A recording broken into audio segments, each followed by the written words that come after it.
Hello everybody, welcome back to the channel. I'm Fiend Metal. In today's video, I finally get to reveal the secret I've been holding on to for about 2 weeks now because it's sitting in the back of the wagon.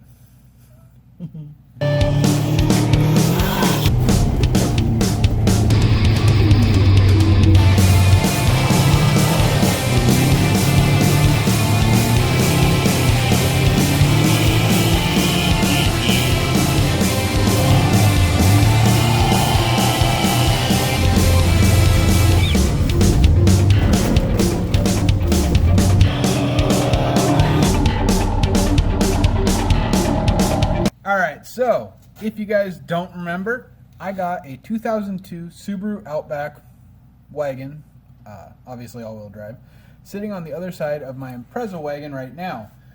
That project vehicle is going to be an absolute blast, and, well, when it came down to it, I was trying to decide what I would try to power it with.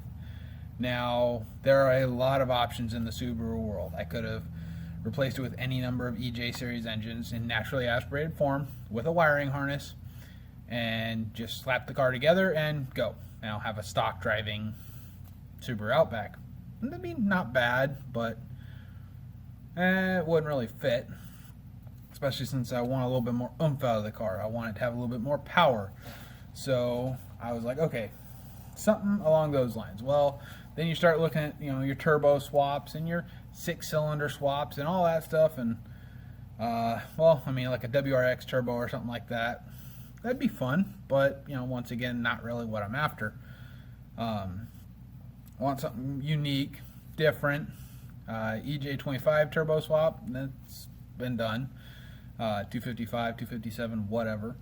6-cylinder swap, EZ30, that's not been done. I've already got the harness and everything, so I mean, that's a good candidate for that. But at the end of the day, I want that for my wagon, and I don't want that car to be a big 6-cylinder car. I don't want it to be a race car or anything like that. I want it to be something cool, cool to daily drive, but not, I guess I just don't want a 6-cylinder in it. So I want it to be, reasonable on fuel economy, something that you can drive down the road and have no issues with, but you mat your foot down and it goes. It gets out of its own way and it gets out of everybody else's way at a really good clip. So one of my buddies hit me up about a motor that he's had for a while.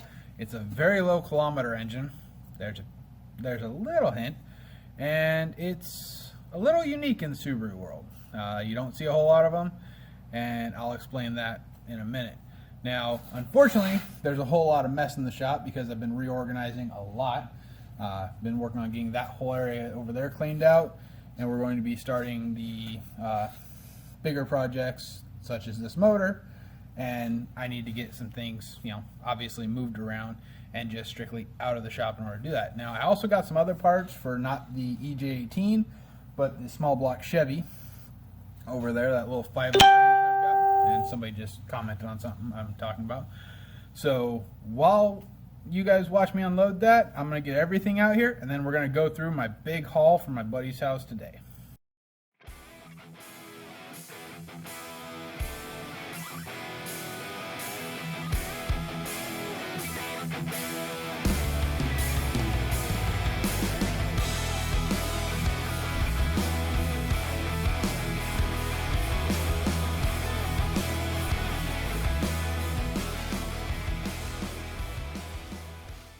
Alrighty, so I'm back, and well, I'm going to keep the hidden object right over here off camera until I get through all the rest of the items, and then I'll finally reveal what I got to you guys.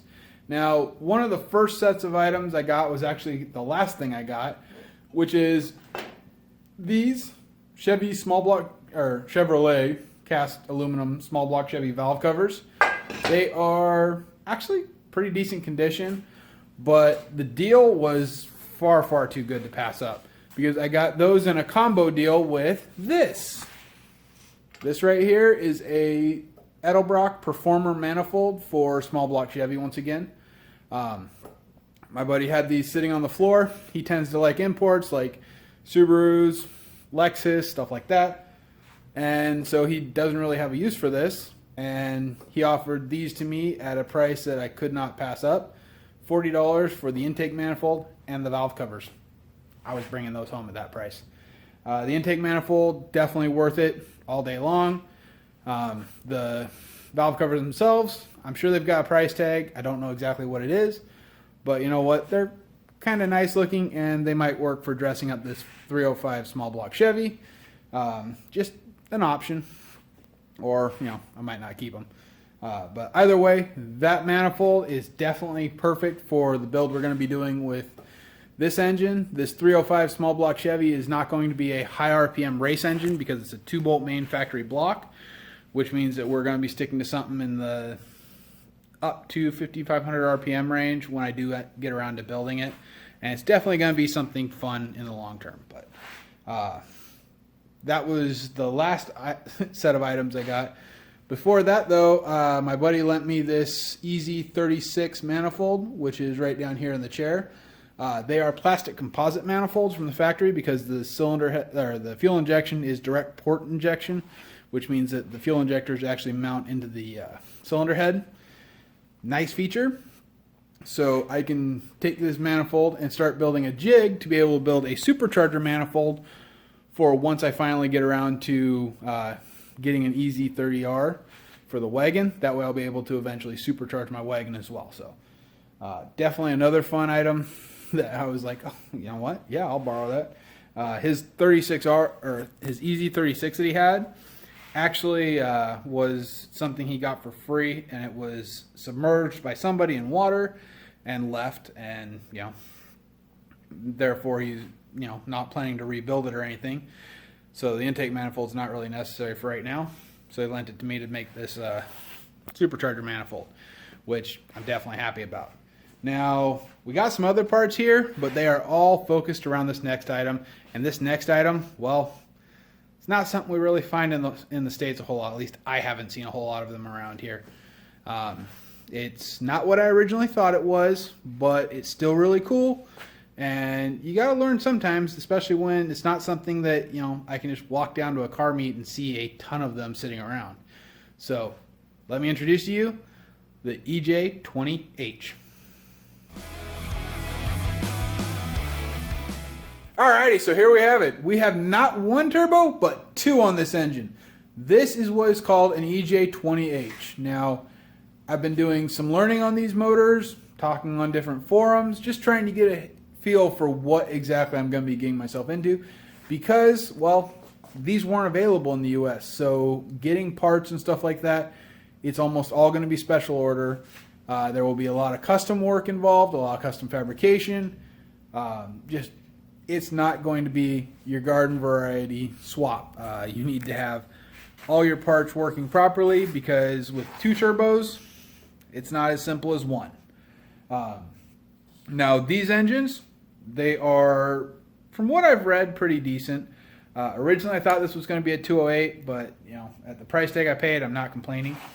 The 208 is rated at 276 horsepower. This is rated at 256, so it's a little bit less power, but when the factory motor came with 160 horsepower, I think, definitely still an upgrade of over 50%. I believe it's 20% less displacement, so it's because it's a 2 liter versus a 2.5, and then it's also got it's over 50% more horsepower. I mean, 196 more horsepower. That's roughly 60% more horsepower in stock. So I mean, this should definitely make that Subaru Outback wagon get on it when you get on the throttle. And there's going to be a lot of work involved in this build. It's not just a bolt together build. First thing that I actually will have to be dealing with is that in order to fit two turbos on this car, this turbo occupies space that is currently occupied by the brake booster for the brakes, which is kind of important. I mean, just a little bit. You want to be able to stop, don't you?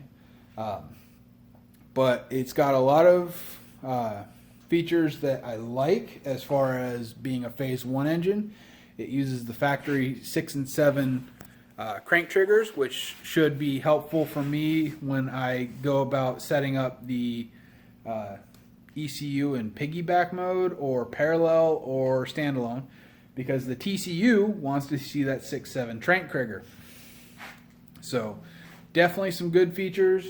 Definitely going to be a big learning curve and figuring out exactly what parts interchange to this motor, making it so that I can get parts available relatively simply in the U.S. because it being an overseas engine, it's just not that easy to get parts sometimes. The nice thing from what I've been doing research on is that this only has like an 8.5 to 1 compression ratio, which means it's very boost friendly. And even though they have 100 octane, 100 or over 100 octane in Japan and 98 octane in Australia and much more horsepower friendly fuels, these engines should be able to be tuned down and be able to run on premium gasoline here in the States and maybe some E85 as well. So I've got a lot of plans for this setup, and I'm hoping to be able to bring it to full performance inside its new home in the Outback wagon. So if you guys like what you're seeing, if you want to see me build a crazy twin turbo car, maybe do some even crazier stuff and go for some horsepower numbers, or you want to see me build a twin charged Subaru EJ18 or an SVX roll cage, feel free to like and subscribe down below. You can also follow me over on Instagram and Twitter. Those are in the description down below as well as checking out my Facebook page, my Facebook group, and my TikTok. I hope to talk to you guys in the next video. I hope you're staying safe during everything that's going on. Have a wonderful day.